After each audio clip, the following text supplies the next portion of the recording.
Place au journal de l'économie, c'est avec Claire Bonichon. Bonsoir Claire. Bonsoir Aude. En France, la réduction du déficit à 3% du PIB avant la fin de l'année a été abandonnée, mais le gouvernement n'exclut pas de nouvelles mesures d'austérité. Le ministre de l'économie Pierre Moscovici insiste sur la nécessité d'une réduction des dépenses, même si cela inquiète une partie de la majorité. Je vous propose de l'écouter, il était sur RTL. Cette réduction des dépenses doit être privilégiée. En renvoyant les politiques publiques, en les évaluant, en étant capable de redéfinir ce qu'est l'action publique, c'est comme ça que nous allons parvenir, en effet, à, d'une part, une dépense publique maîtrisée. Nous avons 56% du PIB de dépenses publiques en France. Nous avons l'objectif de descendre en dessous de 53% et nous le ferons.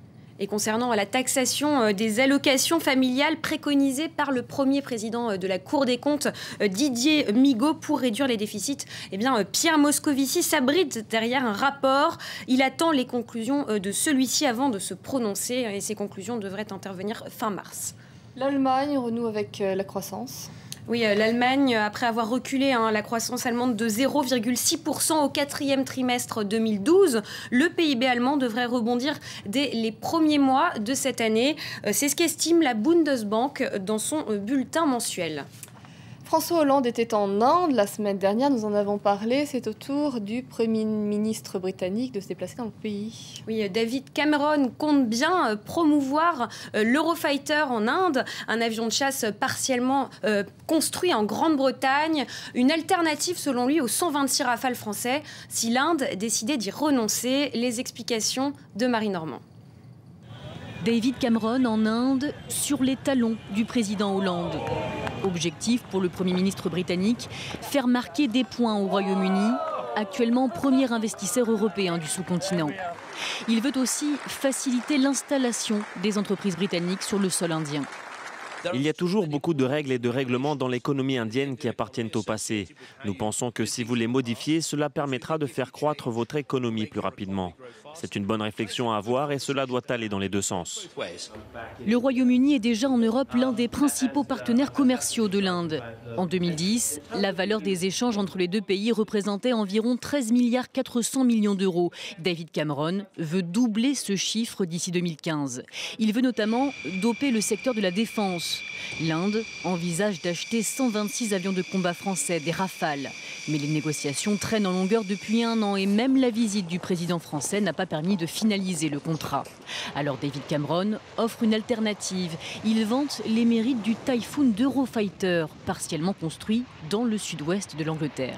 Sauf que le moment est plutôt mal choisi. New Delhi a annoncé vendredi son intention d'annuler l'achat de 12 hélicoptères d'une filiale anglo-italienne de Finmeccanica. Le président du groupe a été arrêté. Il est suspecté d'avoir payé des pots de vin à des officiels indiens pour remporter l'appel d'offres. L'Inde a fait savoir par voie de presse qu'elle attendait de David Cameron un rapport exhaustif sur ce que le Royaume-Uni savait de ces pratiques supposées douteuses. Condamner les clôtures sur les marchés financiers. La bourse de Paris a terminé en légère hausse de 0,18%. Hausse également pour le DAX à Francfort. Légère baisse à Londres. En revanche, le FTSE cède 0,16%.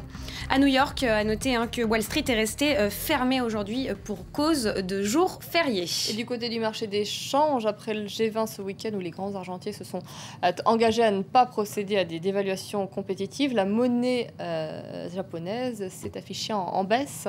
Oui, le yen a reculé face au dollar et face à l'euro. Dans la matinée, un dollar valait plus de 94 yens. De son côté, l'euro a baissé face au dollar en milieu de journée. 1 euro valait $1,3343. Baisse après les propos de Mario Draghi, le président de la Banque centrale européenne, a rappelé que son institution n'avait pas à agir pour dévaluer l'euro, mais il a affirmé que la hausse de l'euro était un risque. Écoutez. Le taux de change ne fait pas partie des objectifs de notre politique. Mais je dis toujours que le taux de change est important pour la croissance et la stabilité des prix. Et nous devons évaluer dans les projections si le taux de change a eu un effet sur notre modèle d'inflation. Dans l'actualité des entreprises, Claire, en Espagne, premier jour de grève très suivi chez Iberia. Oui, et des heurts ont éclaté entre salariés grévistes et forces de l'ordre à l'aéroport de Madrid. En revanche, peu d'annulations de vols grâce à un service minimum. Les principaux syndicats de la compagnie aérienne ont appelé à 3 séries de 5 jours de grève jusqu'à fin mars. Ils protestent contre la suppression prévue de 3200 emplois. En France, c'est un soulagement pour les 300 salariés de Spanghero. Oui, le ministre de l'Agriculture, Stéphane Le Foll, a rétabli en partie l'agrément sanitaire de cette entreprise au cœur du scandale de la viande de cheval. Seule l'activité d'entreposage de matières premières congelées ne pourra pas reprendre. Et les syndicats de l'entreprise ont été reçus en fin d'après-midi au ministère de l'Agriculture. La SNCF a triplé son résultat en 2012. Oui, le groupe public résiste à la crise et affiche un chiffre d'affaires en croissance de 3% à 33,8 milliards d'euros. La SNCF a même réduit sa dette d'1 milliard d'euros et son PDG Guillaume Pépi mise sur de la croissance aussi en 2013. Et enfin, être beau, clair, ça paye. Oui, d'après une étude australienne parue dans le Sydney Morning Herald, les hommes les plus attractifs gagneraient 22% de plus que la moyenne et les moins beaux gagneraient 26% de moins. Alors avoir un physique d'Apollon permettrait donc d'avoir de bonnes fiches de paix. Beau mais pas bête. Merci beaucoup Claire pour votre chronique ce soir. À demain.